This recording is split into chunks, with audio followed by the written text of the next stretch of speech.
ಮೀಸಲಾತಿ ಸಮಸ್ಯೆ ಇರ್ಬೋದು, ಅಥವಾ ಬೇರೆ ಬೇರೆ ಮೂಲಭೂತ ಸೌಕರ್ಯಗಳ ಸಮಸ್ಯೆ ಇರ್ಬೋದು, ಬೇರೆ ಬೇರೆ ಸಮಸ್ಯೆಗಳಿರ್ಬೋದು. ಆದ್ರೆ 1990 ನಂತರದಲ್ಲಿ ಇರ್ತಕ್ಕಂತಹ ಅವಕಾಶಗಳು ಈ 2026ರಲ್ಲಿ ನಮ್ಗೆ ಸಿಗ್ತಾ ಇಲ್ವಲ್ಲ ಅನ್ನೋದು ಒಂದು ಮನಸ್ಸಿಗೆ ನೋವಿದೆ. ಅದ್ರ ಜೊತೆಗೆ ಆ ಪರಿಶಿಷ್ಟ ಜಾತಿ ಹೋರಾಟ ನಡೀತಾನೆ ಇದೆ. ಅದಕ್ಕೆ ಸಂಬಂಧಪಟ್ಟ ಹಾಗೆ ಅನುಗುಣನ ಆಯೋಗ ಆಗಿದೆ, 18 ರಾಜ್ಯಗಳಲ್ಲಾಗಿದೆ. ಇಷ್ಟೆಲ್ಲ ಆದ್ರೂ ಸಹ ನಾವು ಅವಕಾಶ ವಂಚಿತರಾಗ್ತಾ ಇದ್ದೇವೆ. ಪ್ರಬಲ ಸಮುದಾಯಗಳಿಗೆ ನಮಗೆ ಒಂದು ನಿರ್ದಿಷ್ಟವಾಗಿರ್ತಕ್ಕಂತಹ ಅವಕಾಶ ಸಿಗ್ತಾ ಇಲ್ಲ. ಆ ನಿಟ್ಟಿನಲ್ಲಿ ಭಗವಂತನಲ್ಲಿ ನಾನು ನಮ್ಮ ಮಡಿವಾಳ ಮಾಚಿದೇವರಲ್ಲಿ ಮತ್ತೊಮ್ಮೆ ಕಡೆಗಳಲ್ಲಿ ವಿನಂತಿಸಿಕೊಳ್ತೇನೆ, ಹೇಗಾದ್ರೂ ಮಾಡಿ ನಮ್ಮ ಸಮಾಜದ ಮುಂದಿನ ಪೀಳಿಗೆಗೆ ಅವಕಾಶ ಆಗಲಿ, ಅವರೆಲ್ಲರೂ ಕೂಡ ಸರ್ಕಾರಿ ಸೇವೆ ಮಾಡಿದಂತ ಅವಕಾಶ ಸಿಗಲಿ ಅಂತ. ಆ ನಿಟ್ಟಿನಲ್ಲಿ ಅವರಿಗೆ ಮುಖ್ಯವಾಗಿ ನಾವು ಶಿಕ್ಷಣದ ಅವಶ್ಯಕತೆ ಇದೆ. ಆ ಶಿಕ್ಷಣವನ್ನು ನೀಡಬೇಕು ಅಂತ ಹೇಳಿದ್ರೆ ಅದಕ್ಕೆ ಅಗತ್ಯವಾಗಿರ್ತಕ್ಕಂತಹ ಮೂಲಭೂತ ಸೌಕರ್ಯಗಳನ್ನು ನಾವು ನೀಡಬೇಕಾಗ್ತದೆ. ಆ ಮೂಲಭೂತ ಸೌಕರ್ಯಗಳಲ್ಲಿ ಮುಖ್ಯವಾಗಿ ಏನಾಗ್ತದೆ ಅಂದ್ರೆ ಅವರಿಗೆ ವಿದ್ಯಾರ್ಥಿಗಳ ಅವಶ್ಯಕತೆ ತುಂಬಾ ಇದೆ.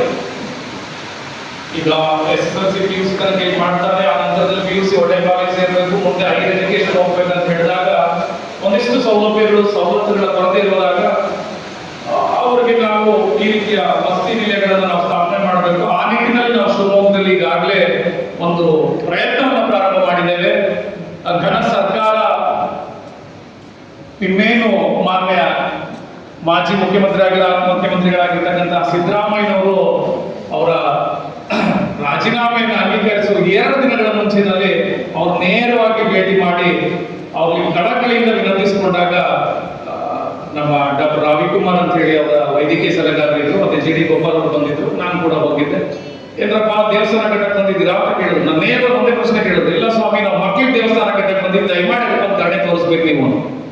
ತತ್ಕ್ಷಣದಲ್ಲಿ ಡಾಕ್ಟ್ರೇ ನೀವು ಯಾವ್ಯಾವೆಲ್ಲ ಮಾಡ್ಕೊಡಿ ಅಂತ ಹೇಳಿ, ನಾನು ಯಾವುದೇ ಸರ್ಕಾರದ ಪರವಾಗಿ ಅಥವಾ ಯಾವುದೇ ಪಕ್ಷದ ಪರವಾಗಿ ಹೇಳ್ತಾ ಇಲ್ಲ, ಕರ್ನಾಟಕ ರಾಜ್ಯದಲ್ಲಿ ಮೊಟ್ಟ ಮೊದಲ ಬಾರಿಗೆ ಮುಖ್ಯಮಂತ್ರಿಗಳ ವಿವೇಚನೆಯ ಮುಖಾಂತರವಾಗಿ 7.5 ಕೋಟಿ ರೂಪಾಯಿ ಅನುದಾನ ಬಿಡುಗಡೆ ಆಗುತ್ತೆ. ಅದಕ್ಕೆ ಬದ್ಧತೆ ಬೇಕು. ನಾವು ಹೋಗಿ ಕೇಳ್ಕೊಂಡು ನಮ್ಗೆ ಅಶ್ವಿನಿ ಅಂತ ಕೇಳ್ಕೊಂಡ್ರೆ ನಮ್ಗೆ ಯಾವ ಅದು ಸಿಗ್ತದೆ. ಹಾಗೆ ನಮ್ಮ ಸಾಗರ ತಾಲೂಕು ಕೂಡ MLA ಅವರ ಶಾಸಕರ ಅನುದಾನದಲ್ಲಿ 50 ಲಕ್ಷ ಬಂದಿದೆ ಅಂತ ಕೇಳ್ಪಟ್ಟೆ. ಹಾಗಾಗಿ ಅವರೆಲ್ಲರಿಗೂ ಕೂಡ ಈ ಸಂದರ್ಭದಲ್ಲಿ ನಾನು ಧನ್ಯವಾದಗಳನ್ನು ಅರ್ಪಿಸ್ತೇನೆ. ಹಾಗೆ ಸಾಗರ ತಾಲೂಕು ಗುರುವೀರ ಮಡಿವಾಳ ಮಾಚಿದೇವರ ನೌಕರರ ಸಂಘದ ಬಗ್ಗೆ ಮಾತಾಡ್ಬೇಕಂತ ಹೇಳಿದ್ರೆ ಒಂದು ಸಣ್ಣ ಸ್ಪಾರ್ಕ್, ಒಂದು ಸಣ್ಣ ಕಿಡಿ ಹಚ್ಚಿದವರು, ಏನಾದ್ರು ಮಾಡಿ ಸರ್ ಅಷ್ಟೊಂದು ಜನ ನೌಕರಿದ್ದೀರಾ, ಒಂದು ಸಣ್ಣ ಸಂಸ್ಥೆ ಮಾಡ್ಕೊಳ್ಳಿ, ಅದರಲ್ಲಿ ಮುಂದಿದಾಗ್ತದೆ ಅಂತ.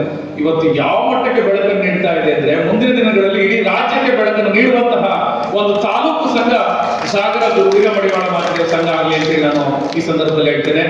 ಮತ್ತೊಮ್ಮೆ ನಾನು ಮರ್ತಿದ್ದೆ ವೇದಿಕೆ ಮೇಲೆ ಇರ್ತಕ್ಕಂತಹ ತಾಲೂಕು ಅಧ್ಯಕ್ಷರೇ, ನಮ್ಮ ನೌಕರರ ಸಂಘದ ಅಧ್ಯಕ್ಷರಾಗಿರ್ತಕ್ಕಂತಹ ದಿವಾಕರ್ ಸರ್ ಅವರೇ, ಹಾಗೂ ಬಂಗಾರಪ್ಪ ಸರ್, ಮೋಹನ್ ದೊಡ್ಡಮನೆಯವರು, ಹಾಗೆ ಎಲ್ಲ ಪದಾಧಿಕಾರಿಗಳಿದ್ದಾರೆ, ಆಮೇಲೆ ಗೌರವಾಧ್ಯಕ್ಷರಿದ್ದಾರೆ ನಿರಂಜನ್ ಸರ್, ನಮ್ಮ ಬಸವರಾಜ್ ಸರ್ ಇದ್ದಾರೆ. ಇವರೆಲ್ಲ ಎಷ್ಟು ಅಂದ್ರೆ ಒಂದು ಪಾತ್ರಸ್ಥಂತೆ ಕೆಲಸ ಮಾಡ್ತಾ ಇದ್ದಾರೆ.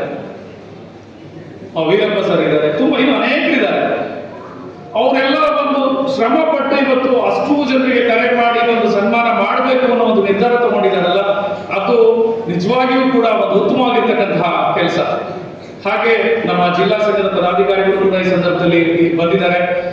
ನಮ್ಮ ಸೆಕ್ರೆಟರಿ ಅವರು ಪಾಪ ರೆವಿನ್ಯೂ ಡಿಪಾರ್ಟ್ಮೆಂಟ್ ರಾತ್ರಿ 12 ಗಂಟೆ ಆದ್ರೆ ನಾನು ಫೋನ್ ಮಾಡ್ತೇನೆ, ಸ್ವಾಮಿ ಹಿಂಗಾಗಿದೆ, ನಮ್ಗೆ ಇದೊಂದು ದಾಖಲೆಗಳು ಬೇಕು, ನಾಳೆ ದಿನಕ್ಕೆ ನಾನು ಹೋಗಿ ಸಬ್ಮಿಟ್ ಮಾಡಬೇಕು. ರಾತ್ರಿ ಪಾಪ ಮಾಡಿ ಬೆಳಗ್ಗೆ ತಂದು ಕೊಟ್ಟು ಹೋಗ್ತಾರೆ. ಹಾಗೆ ನಮ್ಮ ಖಜಾಂಚಿ ಅವರು ತುಂಬಾ ಟ್ರಾನ್ಸ್ಪರೆಂಟ್ ಆಗಿ ಕೆಲಸ ಮಾಡ್ತಾ ಇದ್ದಾರೆ. ಒಂದು ಮನೆ ಮಾಚಿದೇವ ಅಂತ ಒಂದು ಕಾರ್ಯಕ್ರಮ ಮಾಡಿದ್ರು. ನಮ್ಮ ಸಾಗರ ತಾಲೂಕಿನ ಅನೇಕ ಪ್ರತಿಭಾನ್ವಿತ ವಿದ್ಯಾರ್ಥಿಗಳು ಬಂದಿದ್ರು. ತುಂಬಾ ಇಡೀ ಅಂಬೇಡ್ಕರ್ ಭವನ ತುಂಬುವಂತಹ ಒಂದು ದೊಡ್ಡ ಮಟ್ಟದ ಕಾರ್ಯಕ್ರಮ ಆಯಿತು. ಯಾರಿಗೂ ಕೂಡ ನಾವು ನೇರವಾಗಿ ಒಂದು ಹಣ ಕೇಳಿಲ್ಲ, ಅವರೆಲ್ಲರೂ ಕೂಡ ಸ್ಪಾನ್ಸರ್ ಮಾಡಿ ತುಂಬಾ ಉತ್ತಮವಾಗಿರ್ತಕ್ಕಂತಹ ಕಾರ್ಯಕ್ರಮ ಆಯಿತು. ಆ ಕಾರ್ಯಕ್ರಮ ರಾಜ್ಯ ಮಟ್ಟದಲ್ಲಿ ಮಾದರಿ ಆಯಿತು. ಇವತ್ತು ರಾಜ್ಯ ಮಟ್ಟದಲ್ಲಿ ನಮಗೆ ಒಂದಿಷ್ಟು ಅನುದಾನಗಳು ಸಿಗ್ಲಿಕ್ಕೆ ಅವಕಾಶ ಆಯಿತು. ಹಾಗೆ ನಮ್ಮ ಸಾಗರ ತಾಲೂಕಿನ ಅನೇಕ ನೌಕರ ಬಂಧುಗಳು ಶಿವಮೊಗ್ಗ ನಗರದಲ್ಲಿ ಕೆಲಸ ಮಾಡ್ತಾ ಇದ್ದಾರೆ.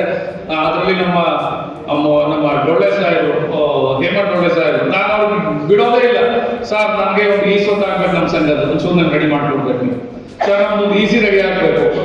ನಮ್ಮಲ್ಲಿ ಅಧಿಕಾರಿಗಳಿಗೆ ನಾವು ಬಳಸ್ಕೊಡೋಣ, ಸಮಾಜಕ್ಕೆ ಅನುಕೂಲ ಆಗೋ ರೀತಿಯಲ್ಲಿ ಬಳಸ್ಕೊಳ್ಳೋಣ, ನಮ್ಮ ವೈಯಕ್ತಿಕ ಬಳಸ್ಕೊಳ್ಳೋದು ಬೇಡ. ಅವರೆಲ್ಲ ಮಾಡ್ಕೊಡ್ತಾ ಇದ್ದಾರೆ, ದಾಖಲೆಗಳೆಲ್ಲ ರೆಡಿ ಆಗ್ತಾ ಇದೆ.